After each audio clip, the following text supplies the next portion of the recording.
In 1941, in a cave in a jungle about 300 kilometers north of here, a movement was born. A movement that would change the course of history. Let's travel through Vietnam. Vietnam, probably one of the best countries in the world. Just ask the French. They loved it so much they colonized it for 70 years. An occupation that ended with a story of resilience and defiance as an army of independence fighters against all odds reclaimed their freedom. And at the heart of it all was one man, good old Uncle Ho. Come with me on a journey through North Vietnam, along borders, through battlefields, to the place where this incredible fight for freedom began. Hello. And we'll also try to have some fun along the way. And we're going to be doing so on this Honda CG125 whip check. This is where I live, by the way. I've lived in Hanoi, Vietnam for most of my 20s, about 4 years, half of my 20s. I'm really good at speaking Vietnamese until I need to actually have a conversation with someone. Right, the plan is leave Hanoi, a city well known for its awful traffic, and we're going to head north to the Chinese border. You can't keep me away from China. You can't.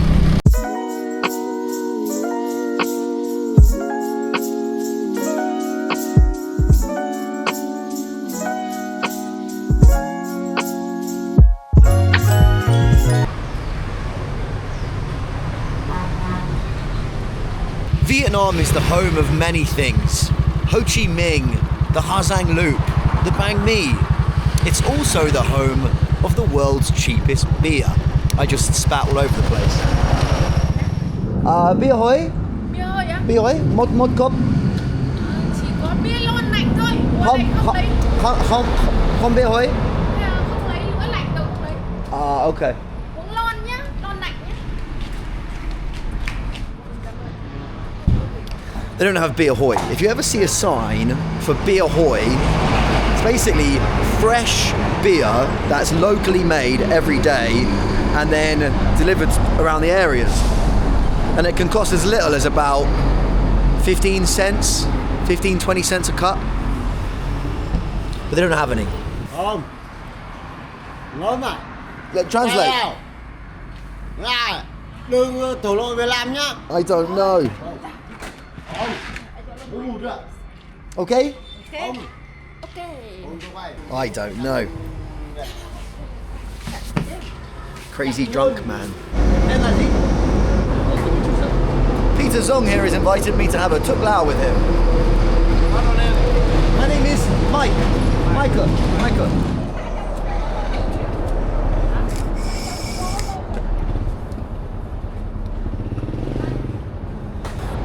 It's not weed. You might think it's weed. It's not. It's smoking tobacco.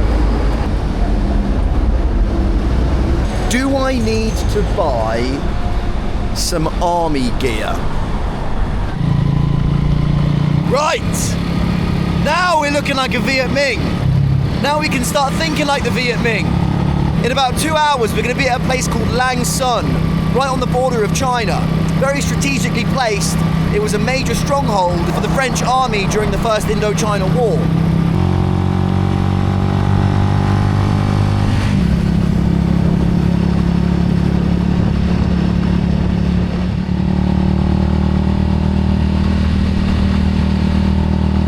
This kind of mountainous terrain in southern China and northern Vietnam is unlike anywhere you'll see in the world. It could be flat for miles and miles and miles, and then just shooting out the ground are these little mountains everywhere. And this made this area the perfect place for the Viet Minh to start their resistance against the French. Number one, they could get supplies from the communists in China that were helping them. And number two, they could use their guerrilla, grassroots fighting tactics to use the terrain in their favour. They would use the terrain against the French. That's how they eventually ended up breaking down an entire empire.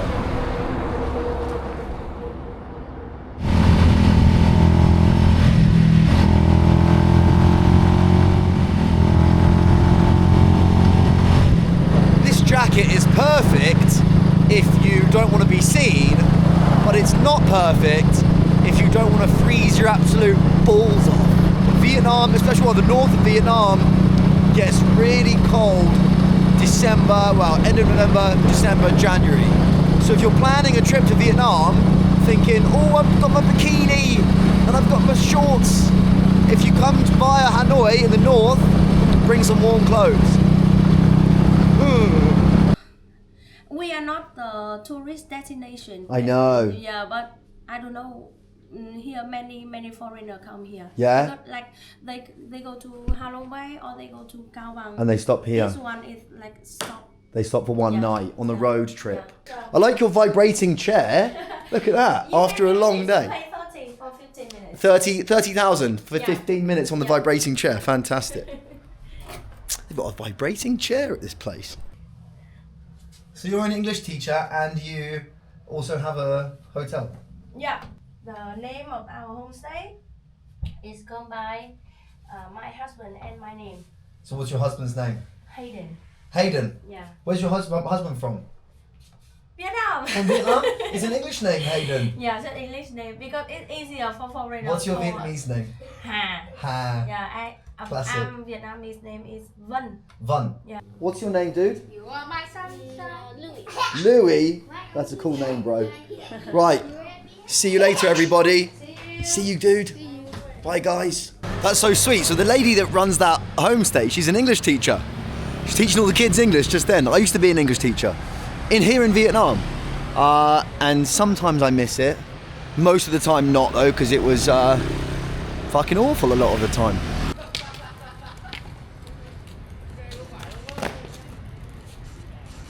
Rồi, phỉ. Em vô. Vâng.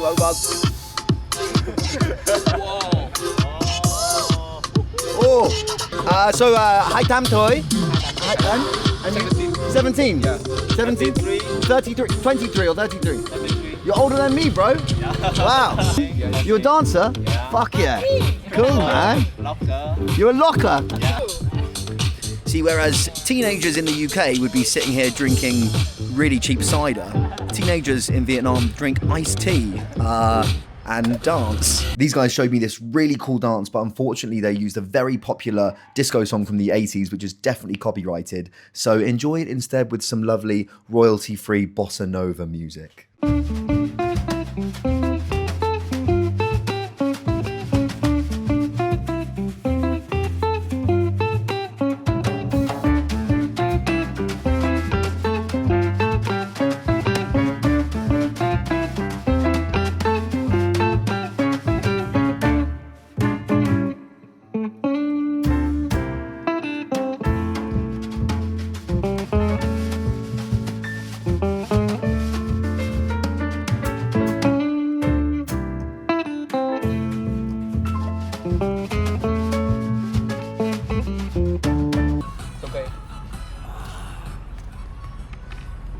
Nice. Thank you guys. Take care. Bye bye. See you. Nice to meet you, man. Take care. Bye bye, guys. Bye bye. See you.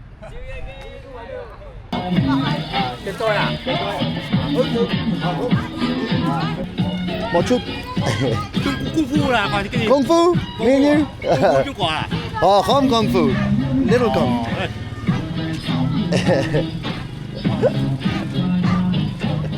Hello. Hello, thank you, sir. Tạm biệt. Bye bye. Bye bye, tạm biệt. Bye. You might be thinking, Mike, you've been in Vietnam for 4 years. Why don't you speak any Vietnamese? I never planned on being here for 4 years. It was supposed to be 6 months. And then I was like, oh, I'll stay another 6. There's no point in learning because I'm only going to be here for 6 months. I'll stay for another 6 months. And then another 6 months. And I just never got round to taking lessons, unfortunately. Pho Sao? You have Pho Sao? Okay, thank you so much. Hello. Hello, sir. Anh khỏe không? Thank you. My Vietnamese is My Vietnamese is amazing. No, I'm joking. It's very bad.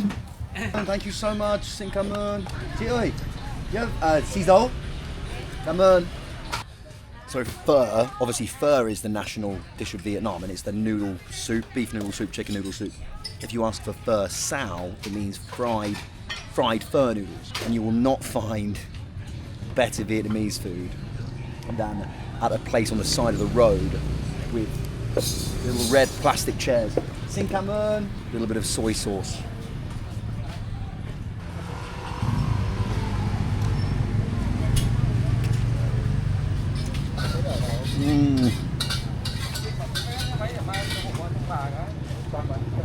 It's so good.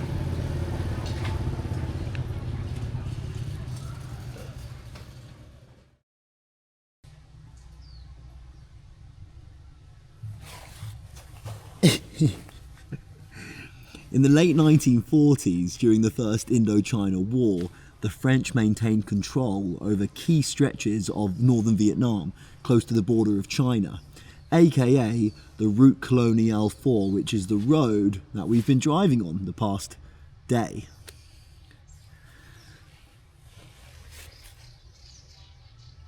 This highway was critical for cutting off the Viet Minh from receiving supplies and support from their communist allies just across that border. Fucking hell, ow.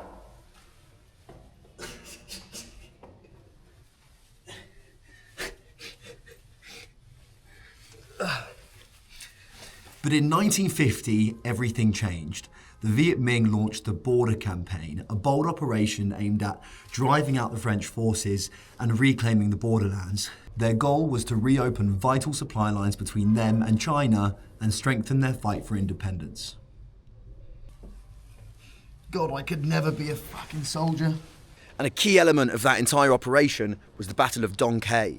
10,000 Viet Minh troops against 300 unsuspecting French troops. And it was that decisive victory that led the French to abandon all of Route Coloniale 4, opening up their supply lines with China and eventually leading to their independence.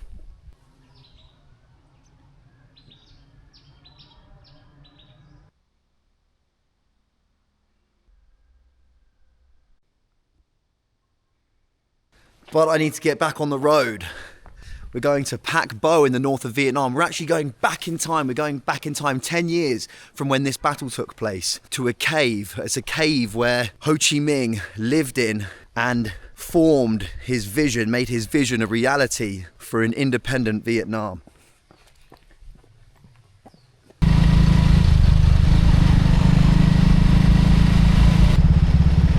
Xin chào. You speak English? No, No, I'm just looking. I'm going to Dong Quai. Dong Quai. China. Trung Quốc. Okay, xin cảm ơn. Bye bye. Okay. Thank you. Okay. Okay, thank you, sir. Okay. That right behind me, I don't know if you can see, that right behind me is the border of China. Ah, thank you, sir. Dong Quai, this way. Được không? Okay. Văn Khanh. Văn Khánh. Tông Quân. Tông Quân. Cảm ơn anh. Cảm ơn.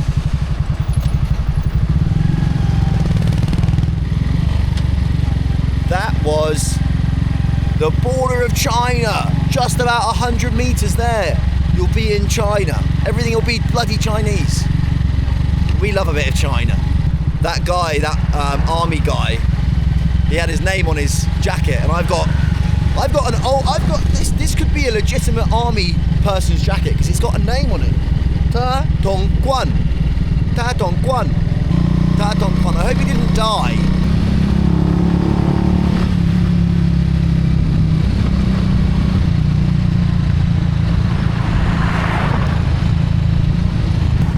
Xin chào. Hello.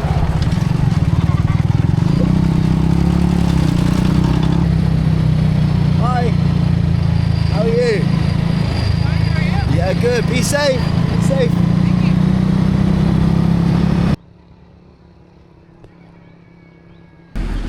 Anh khỏe không? Khỏe. How are you, sir? You need tiền? 5.000? 5.000. You want 5.000? From me? Okay. You want me to give you 5.000? 5.000? Xin chào. No idea why that tiny man wanted 5,000 Vietnam dong, but it's only about 15p.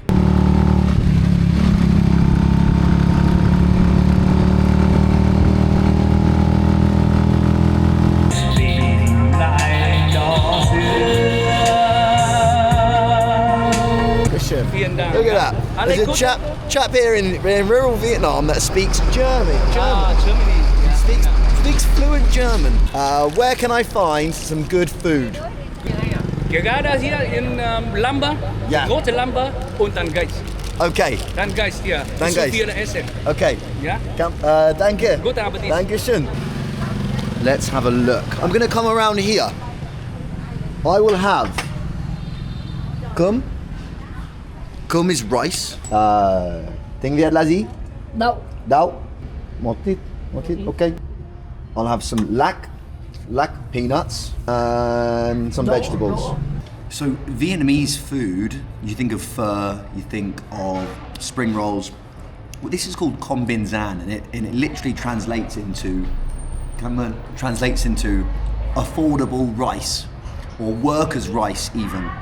And it's what, you know, the very working class people, the builders, whatever, would come, and you can get rice, meat, vegetables. This costs 30,000 Vietnam dong, £1, $1.50.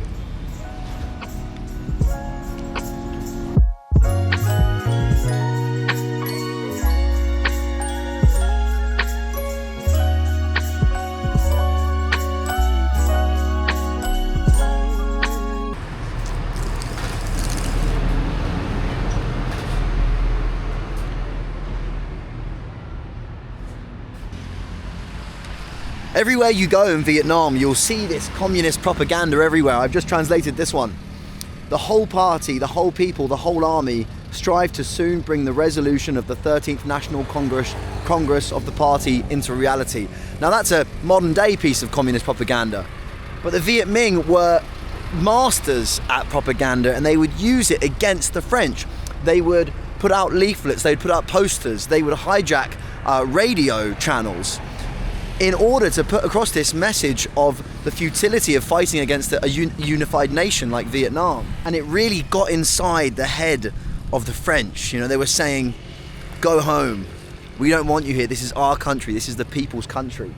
That was the beginning of it. And it's, instead of seeing posters for fucking beer and cars, you get cool, you know, vintage posters like this. Beginning to look a lot like Christmas. Everywhere you go.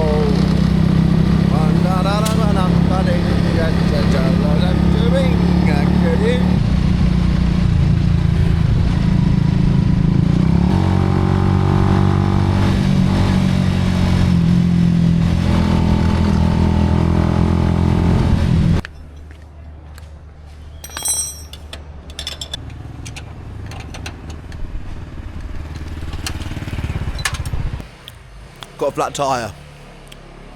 Good morning. The good thing is, in Vietnam, you're always like you're always a 5-minute drive from someone that can fix a flat tyre, and it costs fucking nothing.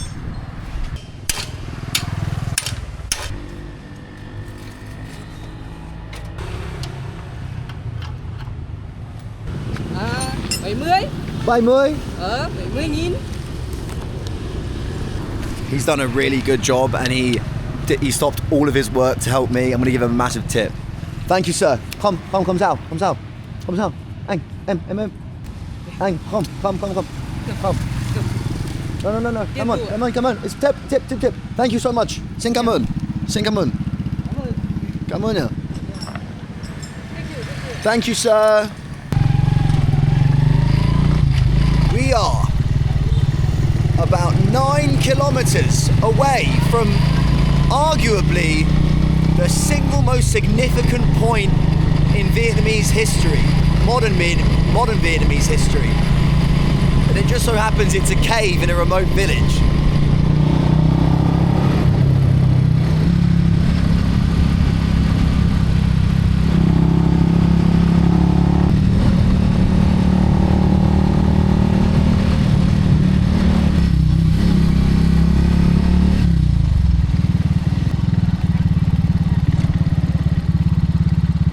So it's obviously not the quiet, remote, secretive area it once was. Xin chào. It's now a little tourist hotspot for Vietnamese tourists. Look at this, look at the colour of this water. Can you see that? That's beautiful. Xin chào. Ah, how cool is this place? Look at this. Xin chào. Hi. Vietnamese women are so lovely to me.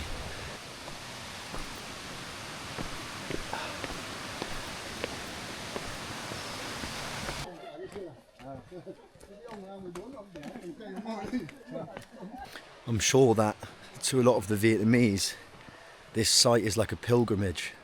Vietnamese are such a proud, patriotic people. So something like this is just holy, you know.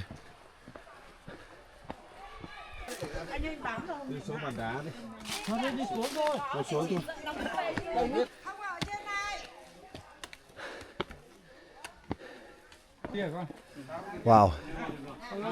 Xin chào. Hello.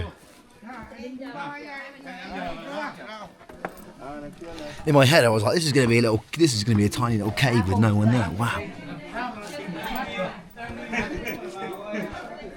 Áo em cực cực à. Đây áo đi rồi. Đây là dấu rồi.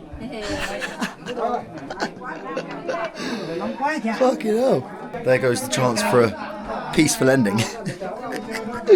Xin chào. Xin chào. Xin chào. Xin chào. Hello. Hello everybody. Xin chào everybody. Xin chào, how are you, sir? Xin chào, nice to meet you. How are you, sir? Xin chào, xin chào. Xin chào. Wow, here we go.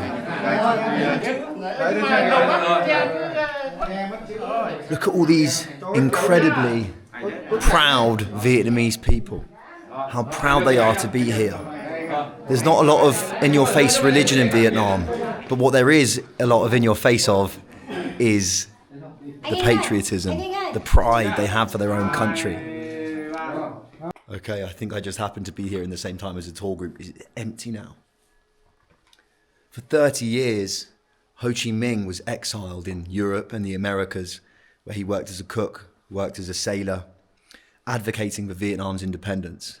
And then in 1941, through China, he chose this cave as his base. It was from this cave that he worked tirelessly to formulate strategies of guerrilla warfare that he then taught to his comrades, and the Viet Minh was born. His work here alone in this cave laid the foundations for eventual success in expelling the French and the Japanese out of Vietnam. This cave represents Ho Chi Minh's humility and dedication to Vietnam's independence. Here, I think this was probably where he worked. This is, I assume, his table where he worked, or maybe where he slept. And down, oh, fucking hell. Down here was where he cooked his meals. I'm going to finish by reading you a poem that he wrote while he was here. Morning, walk to the stream. Evening, return to the cave. Rice and vegetables for a meal. The cause of independence in my heart.